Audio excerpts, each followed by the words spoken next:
À une occasion, le Messie promet l'Islam a évoqué la philosophie de la prière, de la supplication.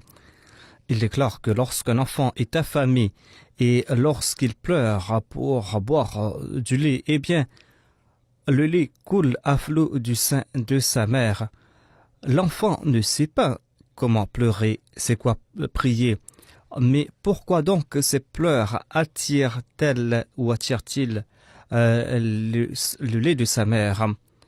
Et parfois, la mère ne sent même pas qu'il y a du lait dans son sein, mais les pleurs de son enfant attirent ce lait.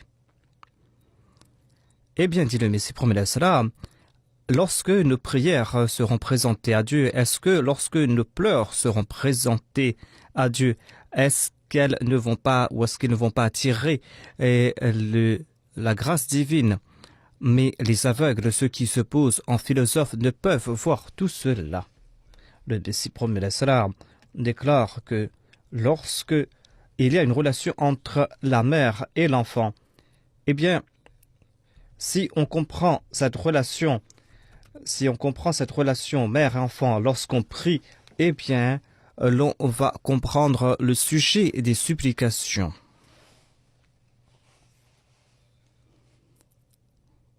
C'est là une grâce divine sur nous les Ahmadis. La majorité d'entre nous, grands et petits, nous comprenons que si l'on implore Dieu, tout angoissé, tout anxieux, dans l'humilité, si l'on se prosterne devant lui étant animé de ses qualités, si on l'implore, eh bien, Allah va exaucer nos prières. Et des fois,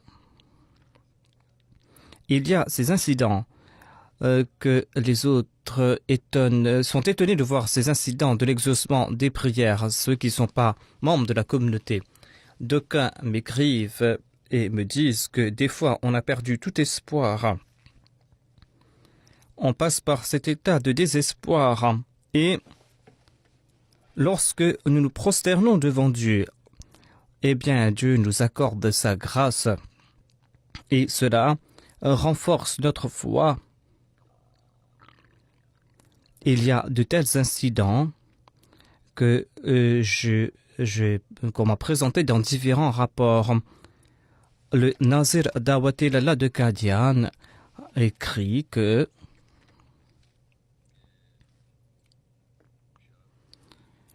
l'Amir Saheb de la région de Hoshiarpur a déclaré que il y a la pluie qui n'avait pas tombé depuis quelque temps dans un village avoisinant Hoshiarpur et les gens étaient très anxieux, les gens du village, et l'eau avait presque disparu depuis.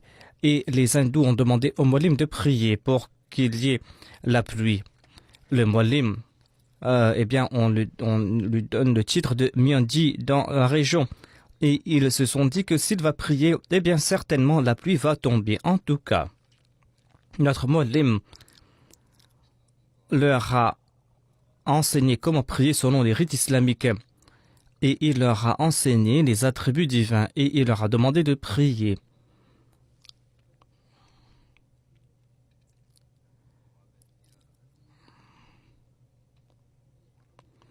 Ainsi donc, Allah a exaucé les prières de ce Muallim de la Jamaat Ahmadiyya. Et après 2 ou 3 heures, eh bien, il y a eu une pluie diluvienne qui est tombée. Et cela a prouvé que sa prière a été exaucée par la grâce de Dieu. Cet incident a eu un effet très positif dans le village et les gens du village ont déclaré que c'est en raison des prières de cet Ahmadi que la pluie a tombé. L'Amir Saheb des îles Fidji relate que, avant de partir dans la région de Tuvalu, le missionnaire a déclaré que Tuvalu est un tout petit village. Il a déclaré que la pluie n'a pas tombé depuis un certain temps. Et tout dépend de la pluie ici. Ainsi donc, avant de partir en tournée à Tuvalu, eh bien, ils m'ont demandé de prier. Ils m'ont écrit une lettre afin qu'il y ait la pluie. Lorsqu'ils sont arrivés à Tuvalu, eh bien, les gens de là-bas étaient très anxieux, très inquiets, parce que il y avait une sécheresse qui était en train de prendre de l'ampleur. Eh bien, cette même nuit, lors de la prière d'Isha, j'ai annoncé que dans notre dernière prosternation, nous allons prier pour que la pluie tombe. Ainsi donc, Allah a exaucé les prières et la nuit, il y a eu une pluie de grâce divine et à 3 ou 4 reprises, la pluie a tombé, alors que selon le département de la météorologie, selon les prévisions, il n'y aurait pas eu de pluie depuis fort longtemps. Ainsi donc, dit-il, là où nous sommes partis, les gens ont déclaré que grâce avec vos nuits, la pluie a tombé ici. L'évêque de l'église catholique et un chef d'une grande tribu a déclaré que ce n'est que la grâce de Dieu et c'est en raison des prières de la Jamaat et du calife de la Jamaat que la pluie a tombé ici et cela de manière extraordinaire. Cette pluie n'a pas fait grandir la foi des Ahmadis uniquement, cela a été aussi un signe de la véracité du Messie promis d'Islam. Dans certaines régions, la pluie est un signe du soutien de Dieu et dans d'autres régions, le fait que la pluie cesse de prier est un signe de l'exaucement des prières. Que les autres acceptent l'islam ou pas, suite à ces signes, mais en tout cas, ils acceptent ces faits, à savoir que le Dieu de l'islam est celui qui exauce les prières. Le Guinée-Bissau est un pays d'Afrique. Monsieur Abdullah, qui travaille dans ce pays, dit que nous sommes partis dans un village et là-bas, nous avons présenté le message de la Jamaat Ahmadiyya. Lorsqu'on leur prêchait le message de l'Ahmadiyya, eh bien, il y a eu une pluie diluvienne qui a commencé à tomber. Et en raison de la pluie, en raison du bruit, je n'arrivais pas à me faire entendre des membres de l'assistance. Et on pensait que les gens allaient partir. C'est là que j'ai commencé à prier, a-t-il déclaré. Oh Allah, la pluie t'appartient, la pluie est entre tes mains. Et le message que j'ai apporté est ton message. Mais les gens ne vont pas écouter ton message en raison de cette pluie. Et les gens vont partir. Il déclare que j'étais en train de prier que Dieu a fait cesser cette pluie et les 150 personnes qui étaient là-bas ont écouté notre message et par la grâce de Dieu, après avoir prêché le message, eh bien, la majorité des gens ont embrassé l'Ahmadiyya.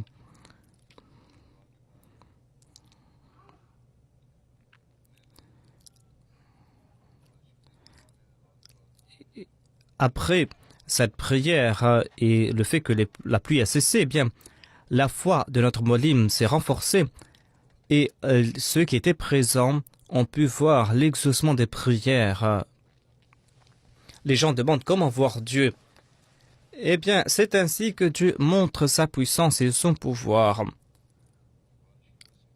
Ceux qui étaient sur le point de partir en raison de la pluie, eh bien, en voyant cette grâce divine, non seulement qu'ils étaient restés là-bas assis, écouter le message, mais ils ont aussi embrassé l'islam véritable, c'est-à-dire l'Ahmadiyya. Le missionnaire de la région de Bandundu rapporte que j'étais parti avec le Molim et deux Khuddam dans un village. Nous étions en cours de route et il y a une pluie diluvienne en cours de route. Il était impossible d'aller plus loin parce que c'était une route boueuse. Eh bien, nous nous sommes arrêtés quelque part et nous avons commencé à prier. Nous avons prié, oh Allah, nous sommes partis transmettre le message de ton Messie, accorde-nous ta grâce afin que tous ces obstacles disparaissent Ils avaient déjà informé les gens qu'ils allaient venir. Les gens étaient réunis là-bas. Eh bien, Dieu a exaucé notre prière.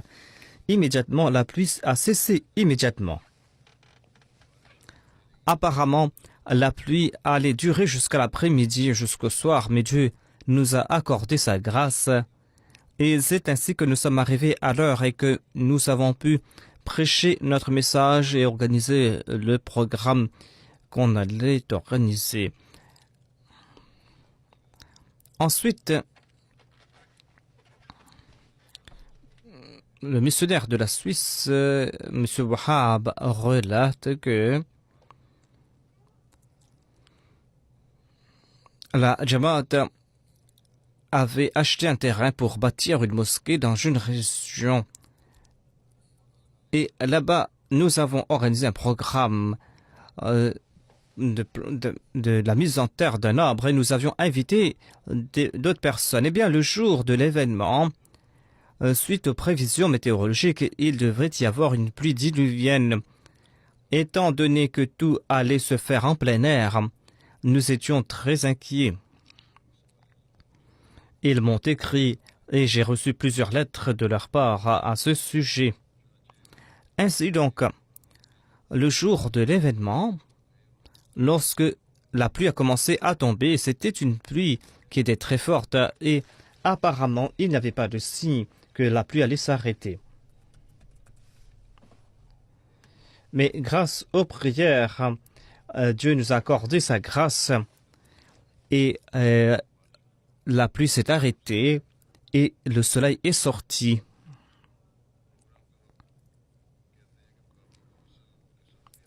Il y avait le représentant du maire qui était présent et il avait dit, tout étonné, est-ce que vous avez fait en sorte que le climat soit favorable à votre événement?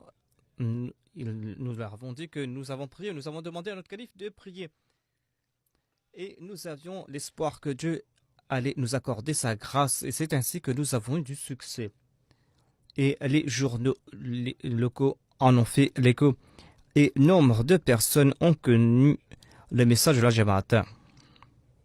Nous ne pouvons pas ordonner au climat de faire quelque chose, mais nous pouvons quand même nous prosterner devant Dieu, Dieu qui contrôle le climat. Et c'est lui qui montre sa puissance. Je vais présenter d'autres récits concernant l'exaucement des prières qui ne concernent pas ici le climat. Notre Dieu n'est pas le Dieu qui contrôle le climat. C'est un Dieu tout-puissant. C'est un Dieu qui exauce tout type de prière. Il possède d'innombrables attributs et il montre la puissance de ces attributs. Un muallim de la communauté du Bénin relate que quelques jours auparavant, un nouveau converti est parti le voir. Il a dit que le missionnaire nous a visités et il a dit, cette personne, que la santé de ma femme est très mauvaise. Eh bien, je suis parti le voir. Eh bien, sa femme allait accoucher. Eh bien, il avait besoin de l'aide d'une autre femme. Et la femme qui était enceinte était gravement, et qui avait une fièvre. Et l'enfant, elle ne pouvait pas accoucher l'enfant. Et le muallim, la personne a dit que la situation était très grave. Eh bien, la mère était en danger dans le passé. Et dans le passé, cela s'est passé à 2 reprises. Et bien, dans les 2 cas, ils ont perdu l'enfant parce qu'ils ont dû sauver la vie de la mère. Eh bien, c'était la 3e situation. Eh bien, le muallim a déclaré que nous avons beaucoup prié. Nous allons écrire à notre imam pour qu'il prie. Il a dit que maintenant, nous n'avons pas beaucoup de temps ici. Nous allons prier, certes. Nous n'aurons pas le temps d'écrire, eh bien nous allons prier. C'est ainsi, dit-il, que j'ai cité les attributs saints de Dieu. J'ai imploré Dieu et Ensuite, j'ai récité la sourate Al-Fatiha, j'ai soufflé sur de l'eau et j'en ai offert à la mer. Je l'ai fait à 3 reprises et j'ai soufflé sur l'eau et je l'ai envoyé et à la 3e reprise, le mari est retourné. Il a dit que Dieu a sauvé ma femme et Dieu m'a accordé aussi un fils.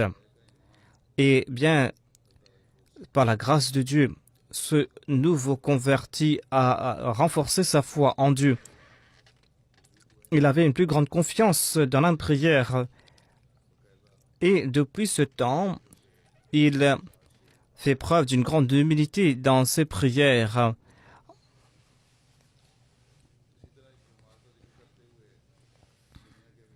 La mère Seb du Kenya relate le récit qui concerne un autre malade. Il déclare que le président d'une des Jamaat locales était gravement malade. On a informé la mère Seb que 2 hôpitaux m'ont dit que je vais bientôt mourir. Ma situation s'est aggravée. Et vous pouvez entendre la nouvelle de mon décès à n'importe quel moment. La couleur de sa peau avait changé. Son corps était froid. C'était comme s'il n'y avait pas de vie en lui. Et nous lui avons dit de ne pas perdre espoir, de prier. Et le Molim a déclaré que j'ai écrit au calife. Le Molim a dit qu'après 1 semaine, lorsque je suis reparti voir cette personne dans sa Jamaat, j'étais parti diriger la prière de Juma et j'ai constaté que cette personne qui était malade était en bonne santé. Et j'ai reçu la réponse du calife que, Inch'Allah, Dieu va accorder la santé à cette personne et par la grâce de Dieu, la santé de cette personne s'est améliorée petit à petit et après quelque temps, il jouissait d'une très bonne santé et il est retourné sur le chemin du travail. Ainsi, grâce aux prières, il a reçu une toute nouvelle vie et cela l'a fait grandir dans sa foi. Il y a un récit qu'il vient de Karnataka, de l'Inde. L'amir de la province déclare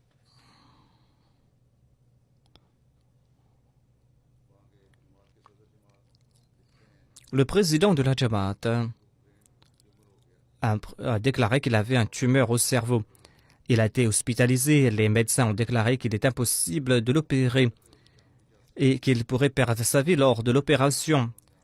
Et ils ont écrit au calife, ils ont envoyé une lettre immédiatement au calife et ils ont reçu la réponse qu'Allah accorde la santé aux malades. Et après 1 mois, les médecins l'ont examiné de nouveau et ils étaient étonnés parce que la tumeur avait complètement disparu. Et c'était là une grâce divine. C'est ainsi qu'il avait recouvré sa santé.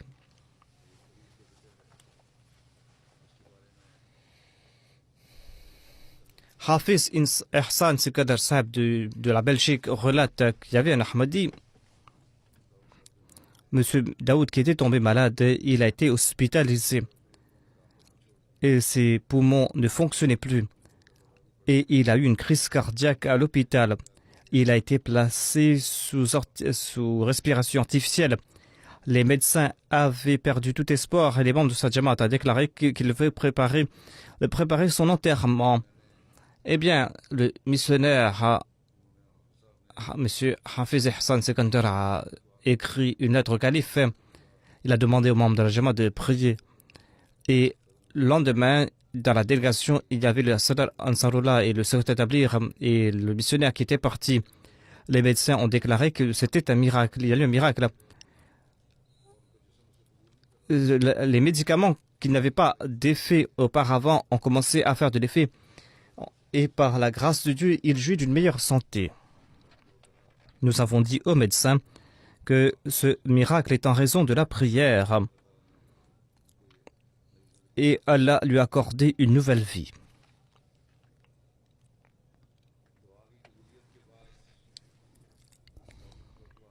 Et il y a d'autres incidents concernant l'exaucement des prières.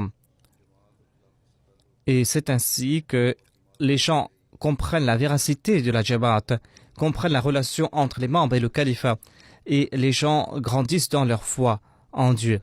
Monsieur Mustafa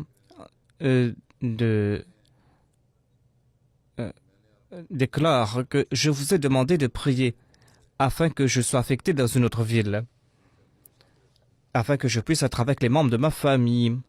Apparemment, c'était là quelque chose d'impossible. Mais grâce à la prière, il y a eu un tel miracle. Il y a eu ces affectations et je suis venu en tête de liste. C'est-à-dire, lorsqu'il y aura la prochaine affectation, eh bien, je pourrai partir vivre avec les membres de ma famille. Cela est un miracle pour moi, a-t-il déclaré. Chacun connaît sa situation. Apparemment, certains filles sont insignifiantes. Eh bien, mais ceux qui passent par ces situations comprennent très bien à quel point cette situation était difficile et comment la situation s'est rétablie grâce aux prières. Le missionnaire de Morogoro, de la Tanzanie, relate que quelqu'un avait volé la batterie du système solaire de l'autre mosquée. Lorsque les membres de la Jamaat ont su à ce propos, eh bien, ils ont décidé que, au lieu de contacter la police, vaut mieux prier et implorer Dieu. Parce que la police va tout simplement prendre note et il n'y aura pas d'effet. Nous allons nous prosterner devant Dieu. Nous allons implorer Dieu. Nous allons prier afin qu'Allah punisse la personne qui a volé la batterie, afin que nous puissions retrouver la batterie. Ainsi donc, certains non-Ahmadis ont entendu à ce propos et la nouvelle s'est répandue dans le village, à savoir que les Ahmadis ont prié que celui qui a volé la batterie sera puni par Dieu, sera châtié par Dieu. Les membres de la Jamaat ont commencé à dire que les prières des Ahmadis sont exaucées et le voleur sera certainement attrapé. Parce qu'il n'y a pas d'autre issue pour le voleur. Ainsi donc, quelques jours ou un jour après, celui qui avait volé la batterie, eh bien, il a posé la batterie devant la maison du président de la Jamaat. C'est ainsi qu'elle a exaucé les prières des Ahmadis. Et la foi des Ahmadis s'est renforcée. Ils ont compris que les Ahmadis sont des personnes véridiques. En tout cas, grâce à cela, on comprend que les voleurs de là-bas craignent Dieu. Et ils craignent le nom de Dieu.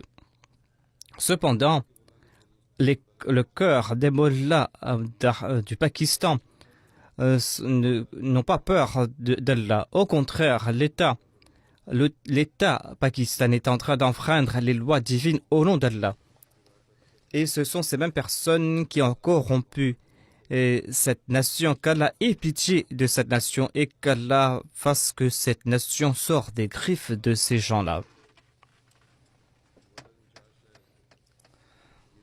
Le missionnaire de la République de la Guinée a déclaré qu'il y avait un jeune nouveau converti, M. Suleiman, qui avait déclaré qu'il désire servir la Jamaat en dédiant sa vie. C'est ainsi que nous l'avons envoyé à la Jamia de la Sierra Leone. Il a accepté cela, il s'est préparé. Lorsque nous avons contacté ses parents qui n'étaient pas Ahmadis, lorsque nous les avons invités à la mission afin de prendre leur approbation, apparemment ils étaient satisfaits. Ils ont pris toutes les informations et ils ont déclaré qu'ils allaient retourner après 2 jours. Mais ils ont pris conseil avec leur mollah. Et leur mollah a demandé qu'ils fassent une déposition à la police. Ils disent que la communauté Ahmadiyya est une communauté qui est en train de favoriser le terrorisme et qu'ils vont faire de leur fils un terroriste. Nous étions très inquiets et ils m'ont écrit pour que je prie pour eux. En tout cas, j'ai répondu que Dieu va leur accorder sa grâce et qu'ils devraient continuer à prier. Lorsque la police a mené une enquête, lorsqu'on leur a présenté la Jamaat, lorsqu'on leur a présenté les dépliants et tout, eh bien par la grâce de Dieu, le commissaire de police a déclaré que on dirait que leur islam est beaucoup plus paisible. Et il a déclaré que je désire connaître davantage à propos de cette Jamaat et je veux moi aussi me joindre à cette Jamaat.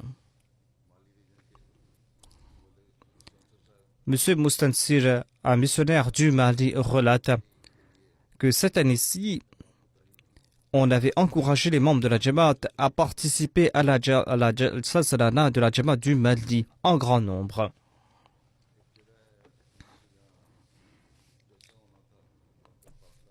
Parce que la Jalsa allait organiser très loin, à environ 400 km, eh bien, les gens devaient payer 10 000 francs CFA pour partir jusqu'à là-bas.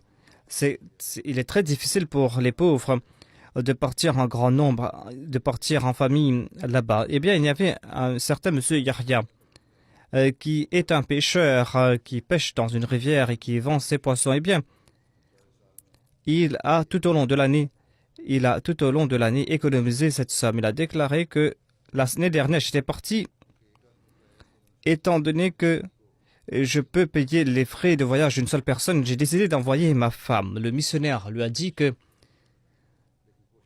vous devrez vous aussi participer à la Jalsa Salana et prier en ce sens, de prier afin qu'Allah fasse que vous attrapiez un tel poisson que vous puissiez partir là-bas. Eh bien, le jour où la délégation devait partir à la Jalsa, il est venu à la mission la veille vers 20 heures. Dans sa main, il y avait un poisson de 12 kilos. Il a déclaré que lorsque j'étais parti jeter mes filets, eh bien, j'ai beaucoup prié. Et je me suis dit que demain, la délégation va partir pour la Jalsa. Je n'ai pas d'argent pour payer les frais de voyage. Oh Allah, aide-moi. Afin que je puisse participer à la Jalsa, j'ai de bonnes intentions. Lorsque j'ai fait sortir mon filet, eh bien, j'avais attrapé ce poisson. Et lorsque je suis venu sur le rivage, une personne m'a offert une dizaine de milliers de francs CFA. Mais j'ai pris la permission à cette personne de vous offrir, de montrer cette poisson. Et c'est ainsi que moi et ma femme, nous allons pouvoir participer à la Jalsa Salana grâce à ce poisson. Grâce à l'exaucement des prières, Allah renforce la foi des Ahmadis, il renforce leur certitude dans le califat.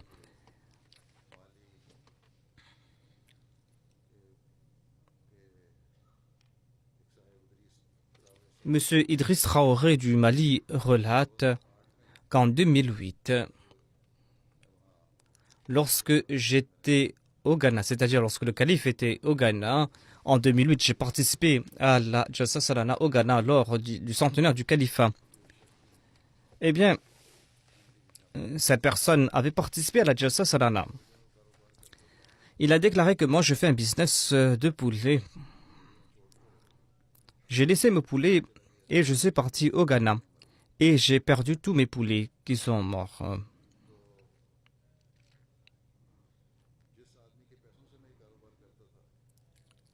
L'argent que j'utilisais pour mon business lorsqu'il a su à ce propos, à savoir que je suis Ahmadi et que je suis parti pour la Jalsa et que les poulets sont morts, eh bien, il était de plus en plus hostile.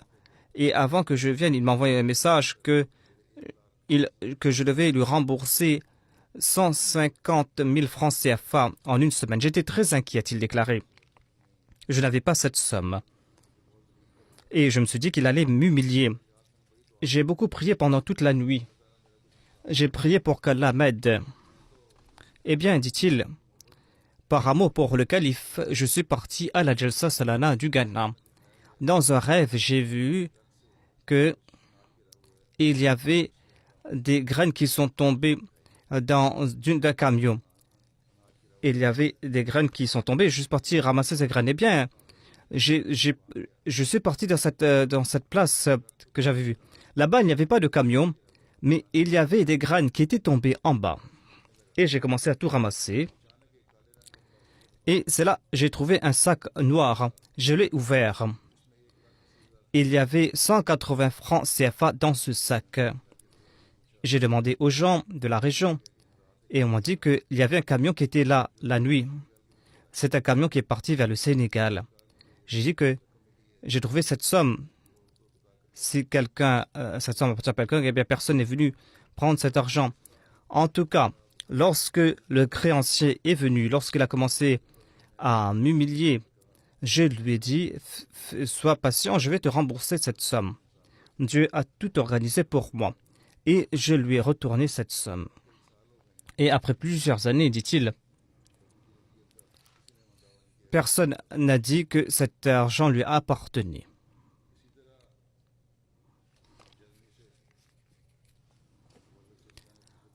Monsieur Hafizullah de l'Allemagne, qui est un missionnaire, a déclaré qu'il y a un nouveau converti, Monsieur Ehsan, qui est un Libanais. Et je l'ai rencontré là-bas en Allemagne. Lors de la rencontre, il m'avait parlé à propos de sa demande d'asile. La police lui avait dit qu'il pourrait être expulsé à n'importe quel moment. Mais il avait grandi dans sa foi. Dieu a montré un miracle en sa faveur.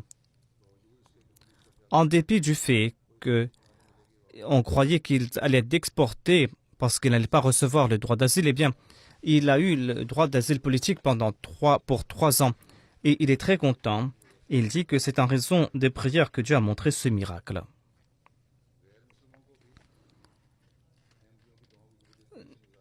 Dieu montre aussi l'exaucement des prières des Ahmadis aux non-Ahmadis. Et cela les convainc que le Dieu de l'islam est un Dieu qui exauce les prières. Misa Afzal du Canada relate que lors d'une conférence interreligieuse, nous sommes partis dans une ville et j'ai téléphoné à un Sikh en voyant son nom dans un annuaire et j'ai dit à ce Sikh que je voulais le rencontrer. Et il nous a invités chez lui à la maison, il nous a fait un repas. Nous avons pu accomplir la prière de Zohr et d'Asr dans sa maison. Et il nous a dit qu'il allait participer à la conférence. Et lorsque nous allons partir, en toute humilité, il a dit que son fils a 3 filles, de prier pour que Dieu lui accorde un fils. Eh bien, nous avons dit que nous allons prier. Nous avons levé les mains et nous avons prié là-bas. Nous avons dit que nous allons écrire au calife et par la grâce de Dieu, on a reçu son appel après 2 ans et environ que Dieu a accordé un fils à son fils. Ainsi, c'était là quelques récits des prières qui sont exaucées. Le Messie promet l'Islam a déclaré que, selon la loi de Dieu, il y a des signes de l'exaucement des prières, c'est-à-dire il y a des exemples. Tout comme il y a l'exemple de la mère et de l'enfant qui pleurent. Eh bien, dit-il le Messie promet l'Islam, il y a des exemples de l'exaucement des prières dans la loi de la nature. En accord à cette loi, à toute époque, Dieu envoie des signes et montre des signes vivants. Si l'on veut profiter de ces prières, eh bien, il faudra respecter certaines conditions. Il faudra respecter ces conditions. Les gens demandent et disent que voilà, leurs prières ne sont pas exaucées. Eh bien, dit le Messie promet l'Islam, il faudra respecter certaines conditions afin que ces supplications soient exaucées. La première condition est que l'on doit accomplir de bonnes œuvres et que l'on doit avoir la véritable croyance. Celui qui ne corrige pas sa doctrine et ses croyances, celui qui n'accomplit pas de bonnes œuvres, et celui qui va prier, eh bien, celui-là est en train d'éprouver Dieu. Ainsi donc, il faudra renforcer sa foi, renforcer sa doctrine et ses croyances. De même, il faudra conformer ses actions au plaisir de Dieu, conformer ses actions au commandement divin. Il est impossible que on ne prie pas 5 fois par jour, qu'on n'accomplit pas ses devoirs à l'égard d'autrui, et de se trouver en difficulté pour ensuite se souvenir de Dieu lorsqu'on est en difficulté. C'est là qu'on commence à s'acquitter de ses devoirs envers autrui. Il faudra se corriger, se rectifier en premier. Celui qui s'est rectifié en premier, eh bien, cela ne va pas se faire tant qu'il n'accomplit pas aussi de bonnes œuvres. Accomplir de bonnes œuvres signifie que l'on doit s'acquitter de ses devoirs envers Dieu et de s'acquitter de ses devoirs envers les créatures de Dieu. C'était donc la première condition. Lorsqu'on va respecter cette première condition, les prières seront exaucées. Qu'Allah fasse que chacun d'entre nous puisse mener notre vie en accord au commandement divin et que nous puissions toujours nous acquitter de nos devoirs envers les actes d'adoration. Après la prière de Juma, je vais diriger la prière funéraire de 2 personnes. La première prière funéraire est celle de Chaudhry Niamatullah Sahi,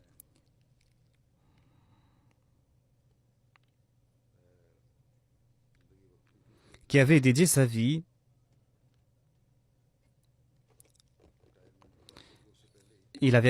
avant de partir à la retraite. Il était le Nazim Jaidar de la Sadr Anjuman Ahmadiyya. Il est décédé le 1er janvier au Canada. Inna lillahi wa inna ilayhi raji'un. Hussein Bibi Sahiba, épouse était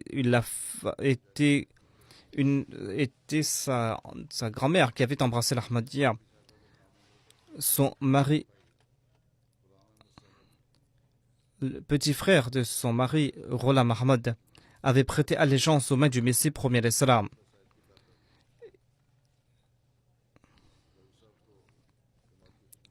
Le défunt a pu servir la Jamaat en différentes qualités. Il était l'amir de la Jamaat de Hyderabad, Qaïd Khuddam al-Ahmadiyya de Hyderabad, le Nazim Jaidad de la Sadr Anjuman Ahmadiyya de Rabwa. Dès son enfance, il avait l'habitude d'accomplir la prière Tahajjud et il ne cessait de prier d'accomplir la prière Tahajjud jusqu'à ses derniers jours. Qu'il pleuve ou qu'il neige, eh bien, il partait accomplir la prière. Il avait une très grande confiance dans la prière. Il avait une très grande relation avec le califat. Et il accordait une grande importance à la Jalsa Salana. Une fois, le 4e calife, avant d'être élu calife, avait visité la région de Hyderabad où se trouvait le défunt. Et la maison du défunt se trouvait en cours de route. Eh bien, le 4e calife, qui n'était pas encore calife, s'est arrêté dans sa maison. Le défunt n'était pas à la maison. Son épouse a dit que de servir la religion à présent, alors qu'il avait déjà commencé à servir la Jamaat en tant que responsable. Mais lorsque Chaudhry Sahib a reçu ce message, eh bien, il a dédié sa vie. Il avait reçu ce message de la part du calife. Ainsi, donc, il essaie d'arriver en premier au bureau. C'était une personne très patiente. Eh bien, il maîtrisait sa personne. C'était quelqu'un qui était très calme. Et il n'évoquait jamais sa maladie. Lorsqu'il était employé, il avait un très bon salaire. Mais jamais il ne dépensait sur sa personne. Il ne montrait pas sa richesse, il ne dévoilait pas sa richesse. C'est quelqu'un qui a travaillé avec beaucoup d'honnêteté. Et c'est pour cette raison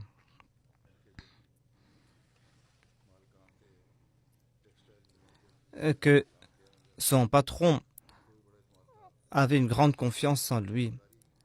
C'est en raison de cette honnêteté que lorsque son fils a commencé à travailler dans le bureau des impôts, eh bien, nombre de propriétaires d'usines ont déclaré que nous allons travailler avec vous. Nous n'avons pas besoin d'autres garanties parce que toi, tu es le fils de Chaudhry Sahib, en qui nous avions confiance. Donc, il s'était fait une grande renommée dans l'industrie de la textile. Eh bien, il avait toujours demandé à ses enfants d'écrire au calife. Il laisse derrière lui 3 filles et 2 fils. Par la grâce de Dieu, le défunt était un moussi.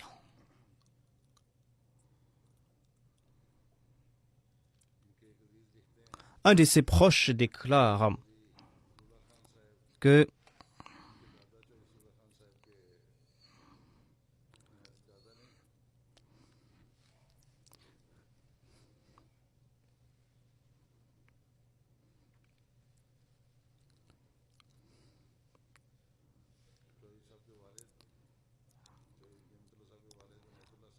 que le père du défunt était le cousin de Chaudhry Zafrullah Khan.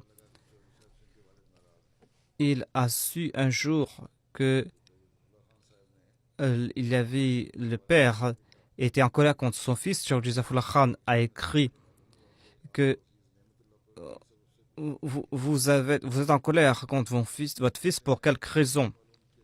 Je ne sais pas quelle en est la raison.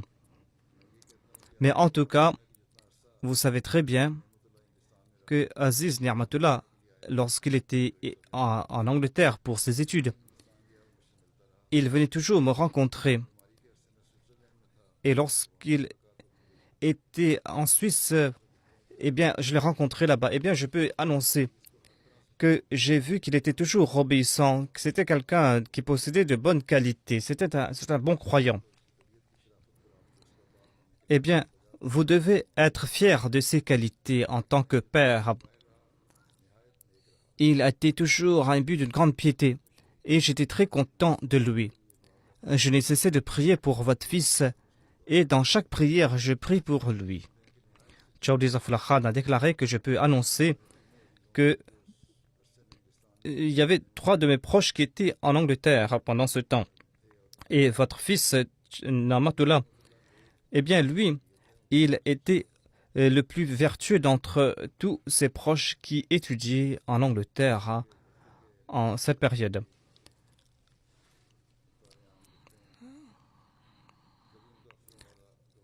Un de ses employés a déclaré qu'il a toujours été bienveillant. Il faisait preuve d'une grande humilité. C'était quelqu'un de très simple. Il avait eu beaucoup de succès en ce monde, mais il faisait montre d'une grande humilité.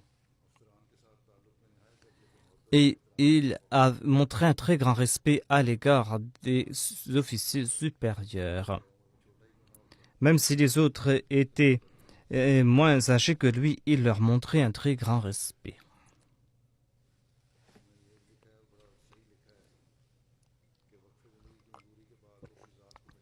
Il avait complètement effacé sa personne lorsqu'il a été choisi comme Waqf Zindagi. Il n'y avait aucun aspect d'égoïsme, d'égocentrisme en sa personne.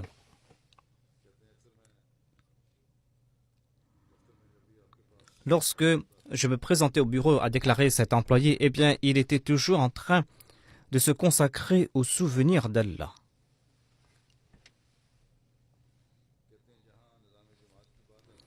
Lorsqu'il était question de la Nizam et Jamaat, eh bien, il mettait de côté toutes ses relations. C'était quelqu'un qui respectait les liens parentés. Mais il mettait de côté tout lien de parenté lorsqu'il était question de la Jamaat. Il y avait une personne qui avait pris les biens de la Jamaat. Il a dit que, étant donné que je suis un proche de Chaudhry Sahib, eh bien, il ne va rien se passer. Lorsque le défunt a su à ce propos, il est en colère contre cette personne. Jamais il n'a fait montre d'une telle colère, alors qu'il y avait dans le passé d'autres personnes qui s'étaient appropriées des biens de la Jamaat. Il était très en colère contre cette personne qui était membre de sa Jamaat, de sa famille plutôt. Il a dit, jamais je me suis disputé avec ma femme. Lorsqu'il était question du califat, eh bien, il avait les yeux qui brillaient.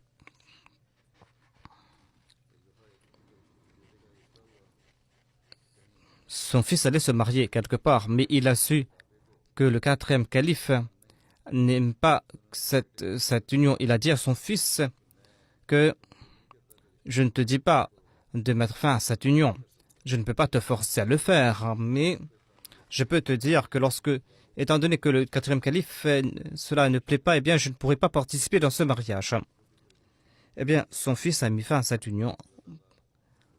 Qu'Allah exalte le statut du défunt et qu'Allah fasse que ses enfants puissent perpétuer ses bonnes œuvres.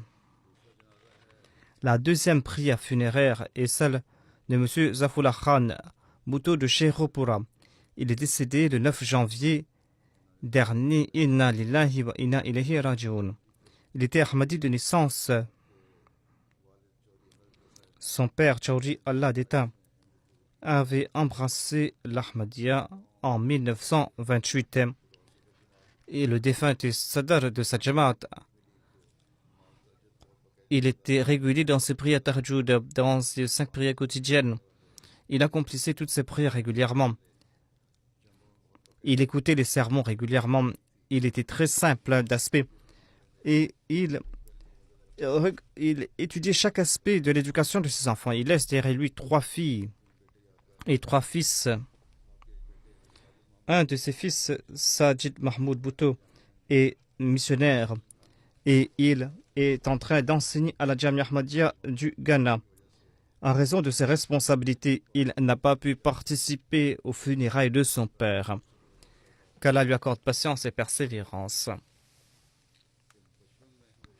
Le défunt déclare que depuis notre enfance, notre père nous a accordé une bonne éducation. Je l'accompagnais à la mosquée.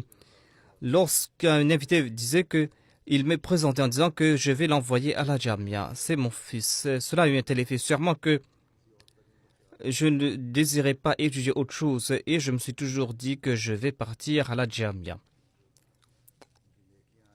Qu'Allah fasse perpétuer ses bonnes œuvres parmi ses descendants et qu'Allah fasse qu'Allah exauce ses sentiments à l'égard de son fils et qu'Allah fasse que son fils puisse respecter les exigences de son waqf. Qu'Allah exalte le statut du défunt, qu'Allah lui accorde son pardon.